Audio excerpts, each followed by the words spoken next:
नमस्कार। Life coach Sandeep Singh और उनकी टीम आपका आपके ही यूट्यूब चैनल पर स्वागत करती है।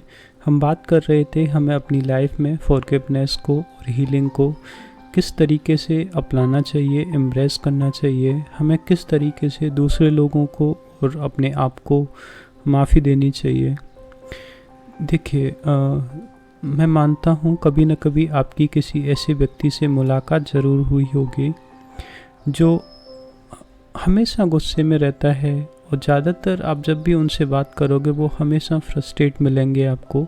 इनफैक्ट वो इतने ज़्यादा फ्रस्ट्रेट होते हैं कि अगर आप उनसे बात करोगे तो आप खुद भी फ्रस्ट्रेट हो जाओगे। वो आपको दुखी मिलेंगे और हमेशा कंप्लेन करेंगे।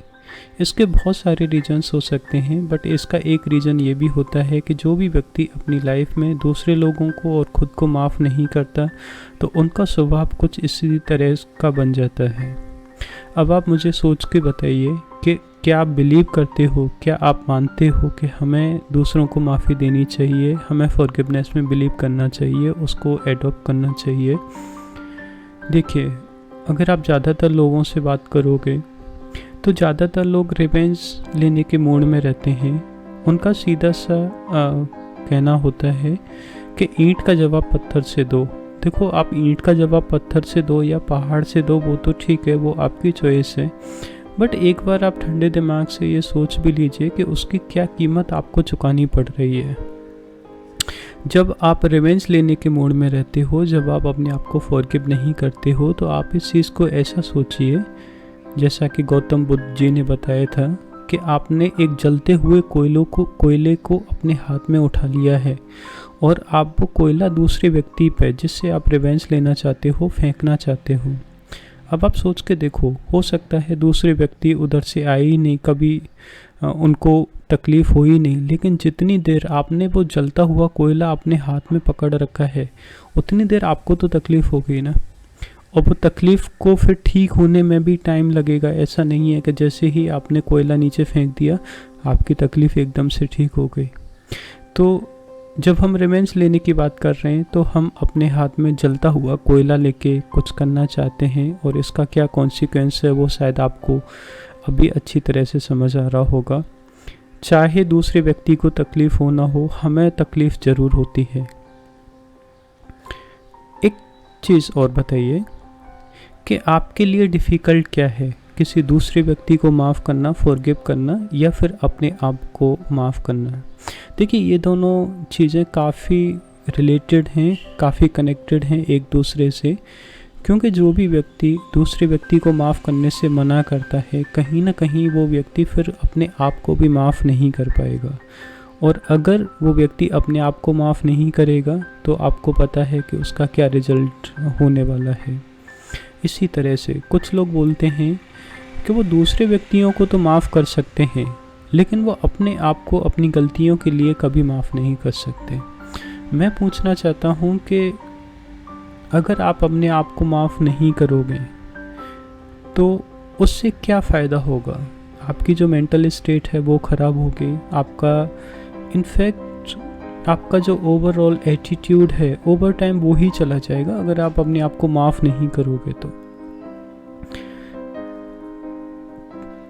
जहाँ पे भी आपसे जो गलती हुई है वो दूसरे व्यक्ति से माफ़ी मांगिए, और दूसरा व्यक्ति भले ही आपको माफ़ी दे या नहीं दे, आप अपने आप को माफ़ कर दीजिए। जब हम अपने आप को माफ़ नहीं करते हैं, आप इस चीज़ को ऐसे भी समझ सकते हो कि जैसे कहीं पे किसी भी वजह से मेरी बॉडी में, मेरे शरीर में कहीं पे एक कट लग गया और जिसमें से ब्लड निकल रहा है। अब आपको पता है कि अगर वो कट किसी दूसरे व्यक्ति ने जानबूझ के लगाया है या उनकी वजह से लगा है या फिर हमारी खुद की वजह से लगा है, हमें यहाँ पे दो चीज़ों का ध्यान रखना है। एक तो जो फिजिकल पेन हो रहा है, जो फिजिकल हीलिंग है वो करनी है, तो उसकी मरहम पट्टी करा के उसका ध्यान रखना है।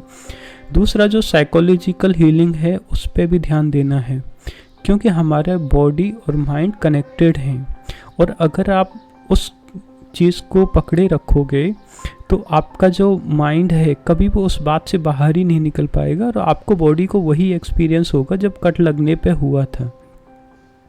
आपने बहुत सारे लोगों को देखा होगा कि वो एक ही बात को बार बार जो भी हुआ था उसी की बात करते रहते हैं, उसी को याद करते रहते हैं। अब मैं आपसे पूछना चाहता हूँ कि मान लीजिए आपके पैर में चोट लग गई और वहाँ पे कोई कट लग गया जिसमें से खून आ रहा है।